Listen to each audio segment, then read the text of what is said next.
This is my BA Film Studies dissertation. Before I start, I should mention it's very thin. On my degree we got a choice to do, you could do a film or a script, and then a dissertation you could choose which one was major and which one was minor, and this was a minor dissertation, the title of which was 60 Years Later, How has the Representation of Women in Contemporary World War II Film Changed in comparison to the popular World War II film of the period 1939 to 1945. Great title, Julia, very succinct. I dug this out a while ago because I had this great idea. I thought, God, that dissertation was a great idea. I want to revisit that. I want to see what brilliant points I made.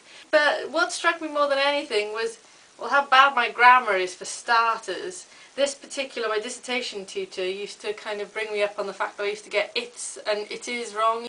And I thought I'd worked that all out, but I didn't. And looking back, I've got like, look at this, I've got A became a important matter, a important influence. It is views on war. She is needed to nurse two emotionally injured man. What the hell is that? And my commas just don't, I put full stops in instead of commas. This makes no sense. And what's really bad as well, from my dissertation I used the kind of required amount of reading, but I did 3 case studies, 3 films, and I'm sure I watched a lot of films anyway, but I've only actually got in the filmography like 4 films. I used Paradise Road, Pearl Harbor and Enemy at the Gates, and I put Millions Like Us as well, although I don't remember watching Millions Like Us.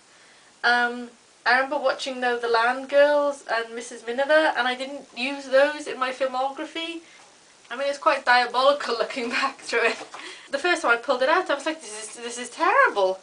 I mean, I got a 60 for it, which is just about a 2-1, but I could have done so much better thinking about now what I know about films. I mean, this was the end of my degree, and since then I've done a master's and I've done a postgraduate certificate in film. I think basically what's made the difference is over the years, because I remember, because lots of people I know who studied with me don't remember any of the theory or anything like that, and I think basically the degree was a basis for things, and then over the years I've watched more and more films. It's kind of drilled it more into my head, you know, I can recognise more things, I know more examples, but it's really just profoundly stupid how badly I did this. I mean, of all the films that I could have included, I mean, I was looking at my shelf the other day and I thought, South Pacific, did I include South Pacific?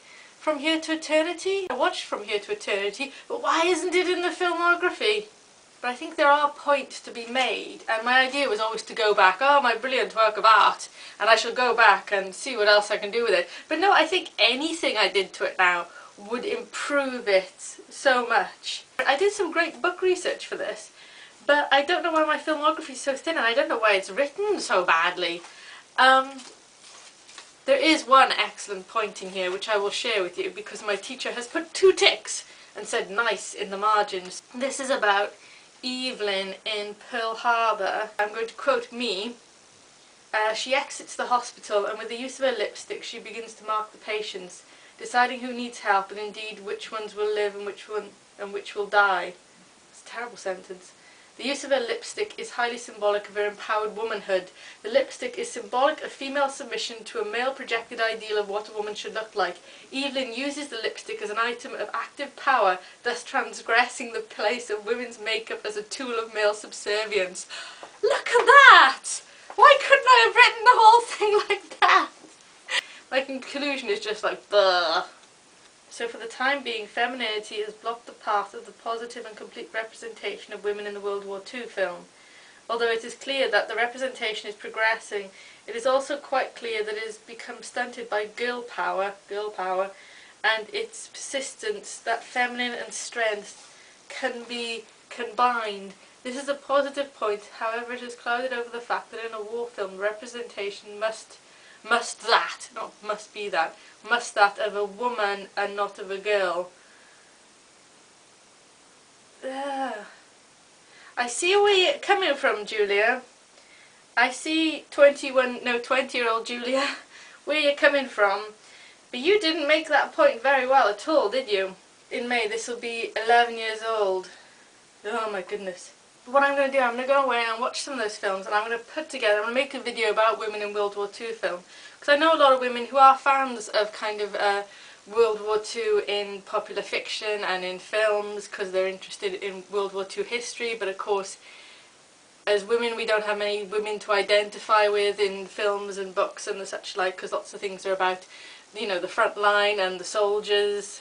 So yes, I shall get back to you with a video about women in World War II films.